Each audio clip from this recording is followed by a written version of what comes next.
Hello friends the learning point YouTube चैनलলৈ আপোনালোক সকলোকে স্বাগতম জনাইছো। তো আজি আমি আকৌ পঢ়িম যিকোনো দুটা নম্বৰৰ পূৰণফলৰ বিষয়ে, যেহেতু যোৱা ভিডিঅ'তে আমি আলোচনা কৰিছিলো, আজি আকৌ আলোচনা কৰিম। তো বলক ভিডিঅ'টো আৰম্ভ কৰো। ফাৰ্স্ট আমি কি শিকিম, আপোনাৰ দুটা নম্বৰৰ শৰ্ট ট্ৰিক্সত কৰিব হলে প্ৰথমে আপোনাৰ ৰাইট সাইডৰ পৰা আৰম্ভ কৰিব লাগিব আৰু যিকোনো দুটা নম্বৰ ল'ব লাগিব। এতিয়া আহিব দুটা নাম্বাৰ মানে 2 আৰু 4। আমাৰ ফৰ্মুলাটো আগত লিখি লম আৰু সেই ৰূপে সজাই লম। আগত যেহেতু 4টা নাম্বাৰ আছে আমি এনেকে লিখি লম a b c d আৰু ফৰ্মুলাটো হ'ব আমাৰ এনেকুৱা b d b * d তাৰ পিছৰটো হ'ব আপোনাৰ ক্ৰস মাল্টিপ্লাই। ক্ৰস আপোনাৰ প্ৰথমে কি কৰিম, a আৰু d ৰে পূৰণ কৰিম, এক d ৰে পূৰণ কৰিম, তাৰ পিছত যোগ কৰিম, যোগ কৰি পেলাই আকৌ কি কৰিম, b আৰু c পূৰণ কৰিম। দুটা নম্বৰ গ'ল। তাৰ পিছত 3 নম্বৰ পইণ্টটো আহিব এনেকুৱা আপোনাৰ লাষ্ট যোনটো নাম্বাৰ আছে, লাষ্ট মানে আপোনাৰ ac। এতিয়া আহক পূৰণফলটো কৰো আমি আকৌ ওলাম। এতিয়া প্ৰথমে কি কৰিম আমি bd, যেহেতু bd ৰ জায়গাত কি আছে, ইয়াতে 2 আৰু 4 আছে, দুটা নাম্বাৰ আছে। প্ৰথমে দুটা নাম্বাৰ লম আমি,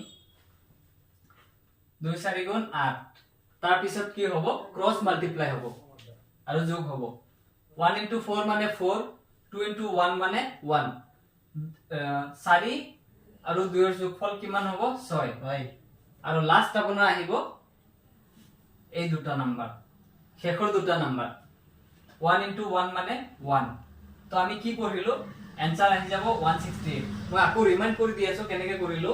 প্ৰথমে আমি কি কৰিম, দুটা নাম্বাৰ লম 2 * 4, তাৰ পিছত আহিব ক্ৰস মাল্টিপ্লাই 2 * 1 প্লাস 1 * 4 আহি গল 6, এটো আহি গল 6 আমাৰ। তাৰ পিছত আহি যাব একেবাৰে শেষৰটো 1 * 1, 1 * 1 মানে 1। এইটো আহি গল আমাৰ आंसर 168। তো আমি আৰু এটা एग्जांपल লম, সেম এনেকুৱাকে কৰি যাম। 51 আৰু 62। তো সুবিধাতে আমি লিখি লম কি ফৰ্মুলাটো আগৰ নিচিনাকে।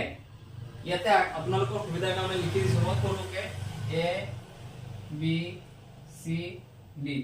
ফৰ্মুলাটো আমি ইয়াতে লিখি লম a b, যেহেতু 4টা সংখ্যা আছে, c d সেম এনেকুৱাকে সজাই লৈছো। আৰু ফৰ্মুলা আমাৰ আহি যাব এনেকুৱাকে। ফাৰ্স্টত কি আহি যাব, ৰাইট সাইডৰ দুটা নম্বৰ পূৰণফল এনেকুৱাকে কৰিম আমি bd b * d। তাৰ নেক্সট স্টেপত কি আহিব ফৰ্মুলা, আপোনাৰ ক্ৰস মাল্টিপ্লিকেশন, আপোনাৰ ক্ৰস পূৰণ হ'ব b c। এটো পূৰণ কৰাৰ পিছত যোগ কৰি দিম আমি, আকৌ a কাৰ লগত পূৰণ হ'ব, d ৰ লগত। দুটা নাম্বাৰ গ'ল আমাৰ, দুটা স্টেপ। আৰু এতিয়া আহি যাব 3 নম্বৰ স্টেপত কি আহি যাব, ac। ফৰ্মুলা লিখি লৈছো, এতিয়া আমি অংক কৰি যাম। তো প্ৰথমে কি ফৰ্মুলাটো কি আছে, vd। vd ৰ জায়গাত কি আছে চাওক, 1 আৰু 2 আছে। তো ফাৰ্স্ট আমি পূৰণ কৰিম হোফালৰ পৰা 1 * 2 হয়নে, ইয়াতে আহি যাব 2। সেকেন্ড স্টেপ কি আছে, ক্রস মাল্টিপ্লাই আছে, ক্রস মাল্টিপ্লাই। আৰু সেকেন্ড স্টেপৰ সূত্ৰটো কি আছে আমাৰ, bc + ad, মানে ক্ৰস মাল্টিপ্লাই কৰি পেলাই আপোনাৰ যোগ কৰিব লাগে। প্ৰথমে bc ৰ জায়গাত কি আছে, b ৰ জায়গাত আছে 1 আৰু c ৰ জায়গাত আছে 6। মানে b * c 1 * 6 মানে 6। তাৰ পিছত কি আহিব, আকৌ প্লাস হ'ব, এটো সব প্লাস আছে সূত্ৰত। তাৰ পিছত আহি যাব ad হয়নে, ad ৰ জায়গাত কি আছে আমাৰ 5 আৰু 2, 5 2 গুণ 10। তেতিয়া কি হ'ব, যোগফলটো ওলাব লাগে 16। 1 * 6 মানে 6, 5 * 2 মানে 10, 10 + 6 মানে 16। 16 ৰ কিমান যাব আমাৰ, ইয়াতে বহি যাব 6, হাতত ৰৈ যাব 1 মানে উকলিলে। তাৰ পিছত নেক্সট আহি যাব লাষ্ট স্টেপত ac। ac ৰ জায়গাত কি আছে, ইয়াতে 5 আৰু 6, 5 6 গুণ 30 আৰু ৰৈ গল 1 তেতিয়া কিমান আহিব 31 আনসাৰ হৈ যাব আমাৰ 3162 মই আকৌ বুজাই দি আছো আপোনালোকক প্ৰথমে দুটা নাম্বাৰ লম আমি দুটা নাম্বাৰ পূৰণ কৰিম হুফালৰ পৰা ৰাইট সাইডৰ 1 into 2 লৈছো মানে BD 1 into 2 মানে 2 তাৰ পিছত ক্ৰস মাল্টিপ্লাই কৰিছো 5 into 2 মানে 10 1 into 6 মানে 6 6 plus 10 is equal to 16 16 or কি লৈছো আমি 6 ওকলিল 1 তাৰ পিছত নেক্সট লাস্ট স্টেপত কি আহিছো 5 into 6 5 into 6 মানে 30 আৰু 1 হৈ গল আমাৰ 31 আনসাৰটো ওলাই গল 3162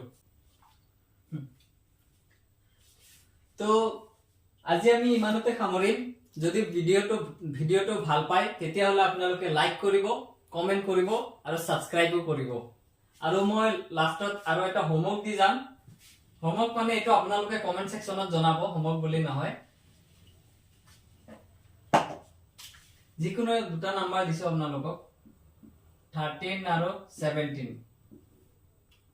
ইয়াৰে আনসাৰটো কি আহিব আপোনালোকে ক'ব